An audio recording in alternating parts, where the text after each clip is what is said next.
દેવી ભાગવત વાંચીએ ત્યારે ખબર પડે કે આ અંબાનું રૂપ કયું. અરે દેવી ભાગવત ને આપણી માને જોવો ને, જેને જન્મ આપ્યો અને એના દૂધમાંથી મને તમને જો કંઈક મળ્યું હોય તો એ આપણને એમ લાગે કે આભ કપાળી છે, આણે અજવાળા કર્યા છે, ઉગમણા ઓરડા વાળી.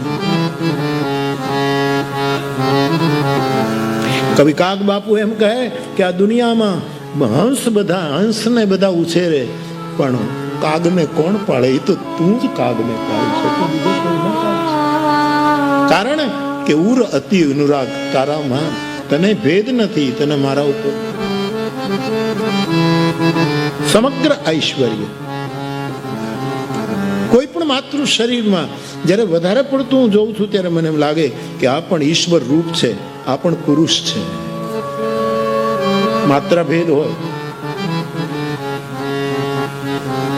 સમર્થ પરાક્રમી ભીષણ પ્રતિજ્ઞ દાદા ભીષ્મએ જ્યારે ગાંધાર દેશ ઉપર એટેક કર્યો અને ગાંધાર પ્રદેશને જીત્યું, મહાભારત ગાંધાર જીતી લીધું. અને ગાંધાર પ્રદેશના લોકો વિજેતા ભીષ્મને ભેટો આપવા લાગ્યા. કોઈ રથ આપે, કોઈ ઘોડા આપે, કોઈ હાથી આપે, કોઈ ઝવેરાત આપે, કોઈ મણિમાણિક આપે, અને ઢગલો થવા લાગ્યો ભીષ્મની પાસે.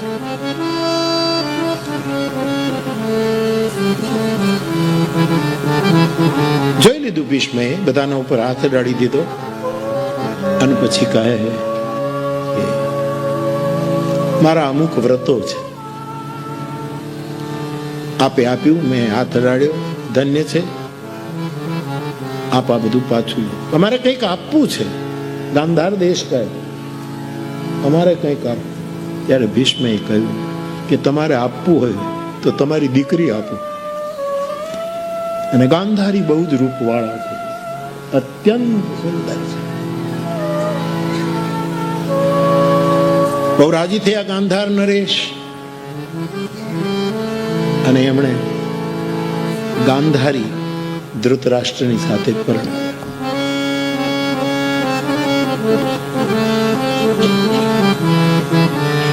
સાહિત્યનો સર્વશ્રેષ્ઠ ગ્રંથ છે મહાભારત.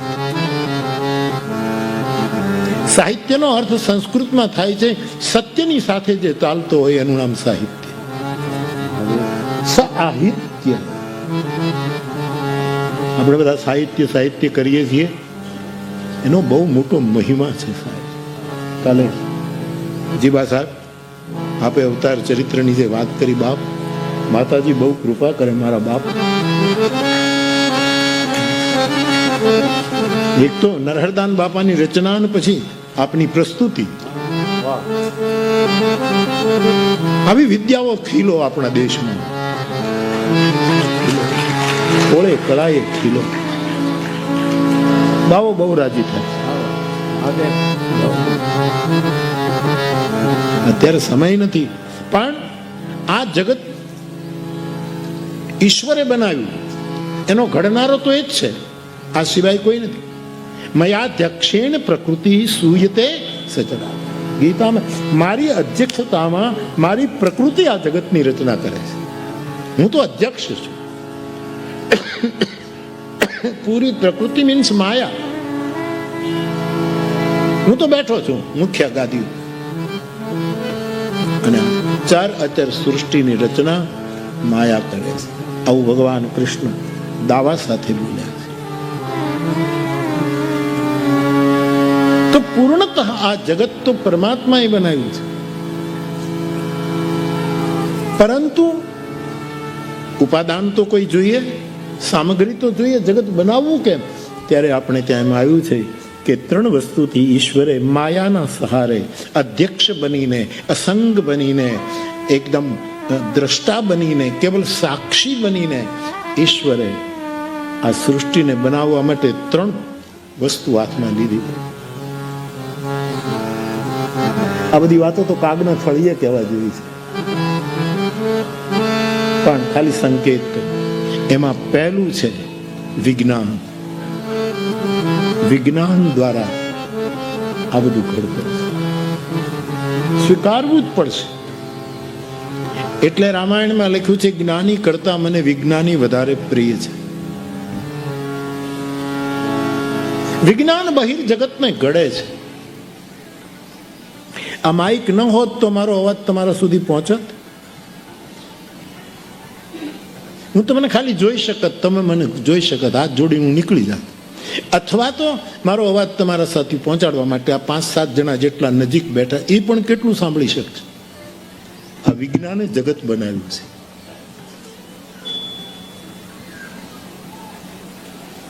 પ્રિન્ટિંગ પ્રેસ ન આવ્યું હોત તો આટલા શાસ્ત્રો છપાત ક્યાં? આ વિજ્ઞાને આખા જગતમાં આટલા અજવાળા કોણ કરે? એટલે વિજ્ઞાનને રામાયણે બહુ સ્વીકાર્યું છે. બહિર જગતનું ઘડતર વિજ્ઞાને કર્યું, પણ ભારતના અધ્યાત્મમાં આંતર જગતનું નિર્માણ વેદ જ્ઞાને કર્યું. વેદ જેને પુરુષ કહે છે અને આત્મજ્ઞાન પેદા કર્યું. ને મારાથી એટલા માટે કહેવું કે એમાં ત્રીજો જે ભાગ છે પરમાત્મા આ જ્યારે જગતને પેલું કરે એમાં ત્રીજો હિસ્સો છે સાહિત્યનો. શંકરાચાર્ય ન આવ્યા હોત તો, એનું સાહિત્ય ન મળ્યું હોત તો, રામાનંદ ન આવ્યા હોત તો, તુલસી ન આવ્યા હોત તો, વ્યાસ ન આવ્યા હોત તો, વાલ્મીકી ન, આ માણસોએ જગતમાં આવીને સાહિત્ય દ્વારા જગતને જ્યારે જેની જરૂરત પડી આપ્યું. શાંતિની જરૂર હતી તો આ લોકોએ શાંતિ આપી. ઉત્સાહની જગતને ઊભો કરવો હતો ત્યારે આ જગત એને કઈ ઉત્તિષ્ઠ ઊભો થાય. નિરાશ થયેલા સમાજને આશા આપવી હતી ત્યારે આ બધા મહાપુરુષોએ આશા આપી. શક્તિની જરૂર હતી ત્યારે શક્તિ આપી. તેદી તારે હાથ રહેવાની રાતી બંબોળ ભવાની. કોણે શક્તિ આપી આ જગત? હે શિવાજી, જ્યારે આવું જગત થશે ત્યારે તારા હાથમાં ચકલી પોપટના રમકડા ન હોવા જોઈએ, ભવાની હોય. આ શક્તિની જરૂર પડી ત્યારે આ મહાપુરુષોએ શક્તિ આપી, શાંતિ. આ બધું જ સાહિત્ય કર્યું છે. આજે પહેલી વાર કહ્યું સાહિત્યનો અર્થ છે હું સાથે છું. એટલું નહીં, હું તારી સાથે જ ચાલી રહ્યો છું. એટલું જ નહીં, પણ તારે જ્યાં જવું છે ત્યાં પહોંચાડીને પછી પાછો ફરીશ. આનું નામ સાહિત્ય. એટલે સાહિત્ય વિશેની ચર્ચા કરવી હોય એના મૂળમાં ભજન હોવું જોઈએ. નહીતર આપણે સાહિત્યને છીછરું કરી દઈએ.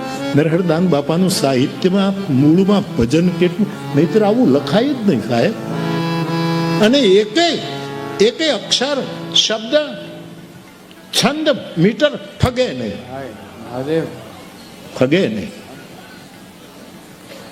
આપણે કાલે વાત કરી આપણા TN શેષન, આપણા ચૂંટણી કમિશનર એક વખત, અને એની હાજરીમાં એ બહુ પ્રસિદ્ધ થયા. TN બહુ જ જાણીતા અને બહુ સારા અધિકારી તરીકે ચૂંટણી પંચના મુખ્ય. અને આપણે કયા કટોરા, તાલ કટોરા દિલ્હી, ત્યારે અમારી એક શ્રેણી ચાલતી હતી, એક રામ શામને નામ, શામ કે નામ. મુંબઈમાં કરતા એક પ્રવચન, દિલ્હીમાં કરતા, બેંગ્લોર, મદ્રાસ, કલકત્તા, અમુક સમય સુધી. એ દિલ્હીનું જ્યારે એ પ્રવચન હતું ત્યારે શેષાન આવ્યા સપત્ની, અને અમે બેઠા હતા. મંચ ઉપર જવાનો સમય થોડો બાકી હતો. એટલે શેષાન મને કહે, બાપુ હવે બીજાને તો કોને કહું, પણ મારા પત્ની છે ને બહુ દુઃખી રહે છે. કેમ? તો કે મારે સંતાન નથી, એ બહુ દુઃખી રહે. હું સમજુ છું એની માતૃત્વની ઝંખના, હું જાણું છું. પણ હવે પરમાત્માની ઈચ્છા, હું એને ઘણું સમજાવું, પણ એ પણ હું સમજુ છું કે માતૃત્વ પામવાની એની ઈચ્છા એ એનો અધિકાર છે. પણ શું થાય સમજાવે, તમે કંઈક કહો. આને હિન્દી સમજતા હતા